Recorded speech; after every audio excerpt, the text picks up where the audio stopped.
வணக்கம். சனி பெயர்ச்சி பலன்கள். பொதுவாக சனி பகவானைப் போல் யாராலும் அருள் செய்ய முடியாது. ஏனென்றால் அவர் மிகவும் நியாயமானவர். அதனால்தான் தராசு போன்ற துலாம் ராசியில் அவர் உச்சம் பெறுகிறார். நமக்கு நன்கு தெரியும் நமது செய்கைகள் யாவும் பஞ்சேந்திரியங்களால் ஊக்குவிக்கப்படுகின்றன என்று. 5 வகையான உணர்வுகள் யாவன: பார்த்தல், கேட்டல், நுகருதல், ருசித்தல் மற்றும் ஸ்பரிசித்தல். நாம் நமது 6வது அறிவை பயன்படுத்தி செயல்களை நிகழ்த்துகிறோம். சில காரியங்களை வேண்டுமென்றே செய்கிறோம். சில காரியங்களை உள்நோக்கம் ஏதும் இல்லாமல் செய்கிறோம். வேண்டுமென்றே உள்நோக்கத்துடன் செய்யப்பட்ட தீய காரியங்களை மட்டுமே சனி பகவான் தனது 7.5 ஆண்டு காலகட்டத்தில் தண்டிப்பார். எந்த ஒரு உள்நோக்கமும் இல்லாது செய்த சில தவறான காரியங்களுக்காக ஒருபோதும் சனி பகவான் நம்மை பெரிதாக தண்டிக்க மாட்டார். பொதுவாக சனி பகவானின் 7.5 ஆண்டு கோச்சாரமே மக்களுக்கு பெரிதாக தெரியும். ஆனால் சனியின் கோச்சாரம் ஒவ்வொரு 2.5 ஆண்டுக்கும் ஒரு முறை நடைபெறுகிறது. இவ்வாறான கோச்சாரத்தில் சனி பகவான் 12ஆம் இடம், 1ஆம் இடம் மற்றும் 2ஆம் இடத்தில் சஞ்சாரம் செய்யும் 7.5 ஆண்டு காலத்தை தான் நாம் 7.5 ஆண்டு சனி என்று சொல்கிறோம். அதேபோல் சனி பகவானின் சஞ்சாரம் 8ஆம் இடம் மற்றும் 4ஆம் இடத்தில் இருப்பதை முறையே அஷ்டம சனி மற்றும் அர்த்தாஷ்டம சனி என்று சொல்கிறோம். சனி பகவானின் சஞ்சாரம் 3ஆம் இடம், 6ஆம் இடம் மற்றும் 11ஆம் இடங்களில் சிறந்ததாக கருதப்படுகிறது. இவ்வாறான சனி பகவானின் கோச்சாரம் இந்த ஆண்டு நவம்பர் மாதம் 16ஆம் தேதியன்று துலாம் ராசியில் நிகழ்கிறது. அந்த ராசியில் 2/11/2014 வரை அவரின் சஞ்சாரம் அமைகிறது. இதனிடையில் வக்ர கதியிலும் பயணித்து இறுதியாக 2/11/2014 அன்று இந்த ராசியிலிருந்து விடைபெறுகிறார் சனி பகவான். 2011ஆம் ஆண்டு நவம்பர் மாதம் 16ஆம் தேதி முதல் 2012ஆம் ஆண்டு பிப்ரவரி மாதம் 7ஆம் தேதி வரை சனி பகவானின் சஞ்சாரம் துலாம் ராசியில் செவ்வாய் சாரத்தில் இயல்பு நிலையில் இருக்கும். தங்கள் ராசியை பொறுத்தவரையில் சனி பகவானானவர் இது நாள் வரை பல நற்பலன்களை அளித்து வந்தார். தற்போது அவர் கோச்சாரத்தில் 7ஆம் இடத்திற்கு இடம்பெயர்கிறார். இதன் மூலம் வெகு தூர பிரயாணங்கள் சித்திக்கும். சற்று மனக்கவலைகளும் கூடும். ஒரு விதமான பய உணர்வு தங்களை குடிகொள்ளக்கூடும். பிரயாணங்களின் போது சிறு சிறு இடையூறுகளும் தென்படுகிறது. வாழ்க்கை துணையுடன் கருத்து வேறுபாடுகளும் உரசல்களும் இக்காலகட்டத்தில் மிக சர்வசாதாரணம். கூட்டு ஒப்பந்தங்கள் சிலவற்றை முறிக்க வேண்டி இருக்கும். புதிய ஒப்பந்தங்கள் ஏற்படுத்தி கொள்ளும் முன் ஒரு முறைக்கு 2 முறை யோசிக்கவும். புதிய முயற்சிகள் கைகூடுதலில் தாமதங்கள் தென்படுகிறது.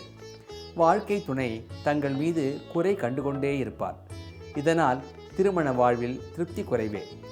சில தோல்விகளும் தென்படுகிறது. சிறு சிறு உடல் உபாதைகள் உண்டு. எனவே ஆரோக்கியத்தில் அக்கறை செலுத்தவும். சனி பகவானுக்கும் ஹனுமனுக்கும் ஹோமம் செய்வதால் நன்மை வந்து சேரும். பார்க்க www.astrovet.com மற்றும் ஓம் சனீஸ்வராய நமக என்று சனி பகவானை பாராயணம் செய்யவும்.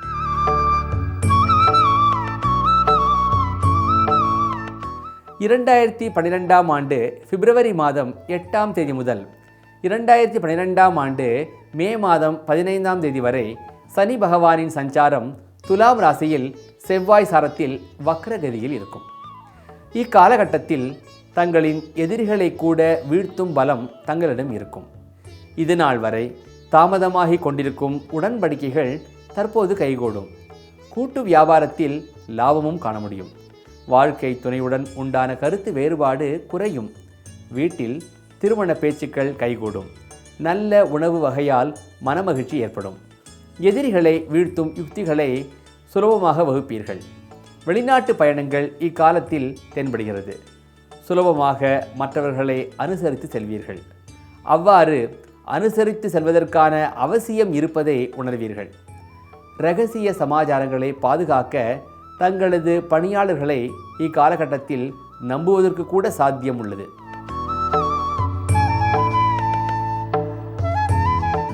ஏற்கனவே பரிந்துரைக்கப்பட்ட பாராயணத்தை தொடரவும். 2012ஆம் ஆண்டு மே மாதம் 16ஆம் தேதி முதல் 2012ஆம் ஆண்டு ஜூன் மாதம் 25ஆம் தேதி வரை சனி பகவானின் சஞ்சாரம் கன்னி ராசியில் செவ்வாய் சாரத்தில் வக்கரகதியில் இருக்கும். சனி பகவானின் சஞ்சாரம் 6ஆம் இடத்தில் நல்ல பலன்களை அளிக்க வல்லது என்றாலும் வக்கரகதியில் கன்னி ராசியில் செல்லும் சனி பகவானிடம் நற்பயன்களை எதிர்பார்க்க முடியாது. லாபம் ஈட்ட கடின உழைப்பு செலுத்த வேண்டிய அவசியம் உண்டாகும். உஷ்ண சம்பந்தமான நோய்கள் வரக்கூடும். ஒவ்வொரு காரியத்தையும் செய்து முடிப்பதில் சிறு சிறு இடையூறுகள் உண்டு. கவலை வேண்டாம், இது ஒரு தற்காலிக காலகட்டமே. உணவு வேளைகள் தப்பக்கூடும். கூடுமானவரை சரியான நேரத்தில் உணவு உண்ணும் வழக்கத்தை கடைபிடிக்கவும்.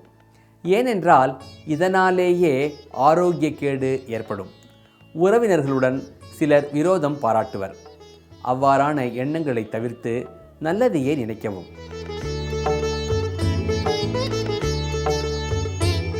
ஏற்கனவே பரிந்துரைக்கப்பட்ட பாராயணத்தை தொடரவும்.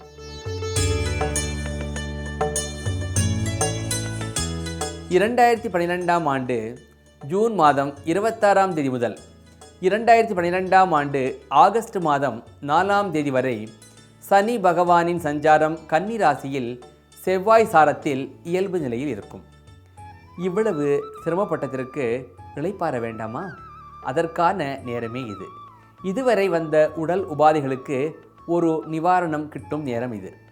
மூதாதையர் சொத்துக்கள் உங்கள் கைக்கு வந்து சேரும். தங்கள் கௌரவத்தை காப்பாற்ற தாங்கள் மேற்கொள்ளும் முயற்சிகள் கைகூடும். தங்களது வேலையாட்களும் பணியாட்களும் தங்களுக்கு சாதகமாக செயல்படுவர். இந்த வாய்ப்பினை பயன்படுத்தி அவர்களுக்கு நல்ல ஆலோசனைகள் வழங்கி தொடர்ந்து அவர்களை சாதக நிலையில் வைத்துக் கொள்ளவும். சகோதரர் உடனான கருத்து வேறுபாடு மறையும். மாணவர்கள் விளையாட்டுகளில் மிளிரிடுவர்.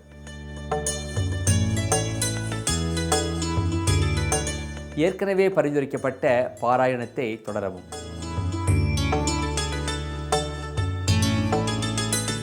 2012ஆம் ஆண்டு ஆகஸ்ட் மாதம் 5ஆம் தேதி முதல் 2012ஆம் ஆண்டு அக்டோபர் மாதம் 11ஆம் தேதி வரை சனி பகவானின் சஞ்சாரம் துலாம் ராசியில் செவ்வாய் சாரத்தில் இயல்பு நிலையில் இருக்கும். ஏற்கனவே 2011ஆம் ஆண்டு நவம்பர் மாதம் 16ஆம் தேதி முதல் 2012ஆம் ஆண்டு பிப்ரவரி மாதம் 7ஆம் தேதி வரை சொல்லப்பட்ட பலன்கள் தற்போது பலன் அளிக்கும். ஆனால் அந்த சமயத்தில் குரு பகவானின் பார்வை சனி பகவானின் மீது இருந்தது நற்பலன்களை அளித்தது. தற்போது அந்நிலை இல்லாதது ஒரு குறையே. எனவே நற்பலன்களை அதிகம் எதிர்பார்க்க முடியாது. ஏற்கனவே பரிந்துரைக்கப்பட்ட பாராயணத்தை தொடரவும். 2012ஆம் ஆண்டு அக்டோபர் மாதம் 12ஆம் தேதி முதல் 2013ஆம் ஆண்டு பிப்ரவரி மாதம் 18ஆம் தேதி வரை சனி பகவானின் சஞ்சாரம் துலாம் ராசியில் ராகு சாரத்தில் இயல்பு நிலையில் இருக்கும். இக்காலகட்டத்தில் ராகுவின் கோச்சாரமும் நிகழ்கிறது. ராகு 8ஆம் இடத்தில் இருப்பதால் ஆரம்ப காலகட்டத்தில் சற்று சிரமங்கள் உண்டு. அதிக குழப்பங்கள் நிலவும். ஒரு விஷயத்தை புரிந்து கொள்வதிலேயே சிரமங்களை காண்பீர்கள். விஷயங்களை முன்கூட்டி அறியும் தன்மையும் சுய ஆய்வும் சற்று குறைவே. இவை எல்லாவற்றையும் புரிந்து கொண்டு ஒரு வேலையை துவங்கும் முன்னமே நிலைமையை புரிந்து கொண்டு செயல்படவும்.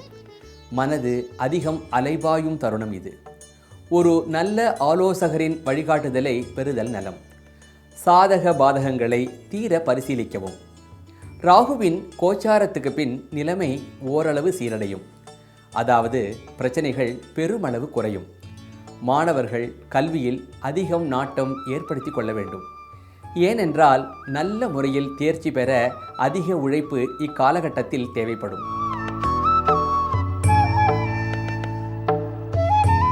இக்காலகட்டத்தில் ராகு பகவானுக்கும் சனி பகவானுக்கும் ஹோமம் செய்யவும். பார்க்க www.vastu.com astrovet.com. மேலும் ஏற்கனவே சொன்ன பாராயணத்தை தொடரவும்.